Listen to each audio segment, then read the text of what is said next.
ఈ నెల 26వ తారీఖు నుండి కొత్త రేషన్ కార్డులు జారీ చేస్తామన్న మంత్రి పొన్నం ప్రభాకర్ తెలిపారు.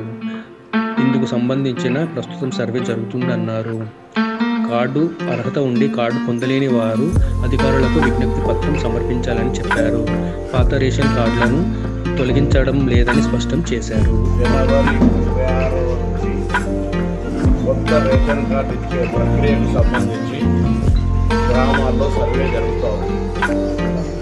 ఈ సందర్భంగా తెలంగాణ ప్రజలందరికీ కొన్ని అంశాలను చెప్పేటువంటి ప్రయత్నం చేస్తా ఉన్నాం. పాతగా ఇప్పటికే 90 లక్షల రేషన్ కార్డులు ఉన్నాయి. 2,81,00,000 మందికి సంబంధించిన 90 లక్షల రేషన్ కార్డులు ఉన్నాయి. ఇప్పుడు వాటికి సంబంధించిన అంశం కానీ ప్రస్తావన కానీ ఈ కొత్త రేషన్ కార్డు పంపిణీలో లేదు.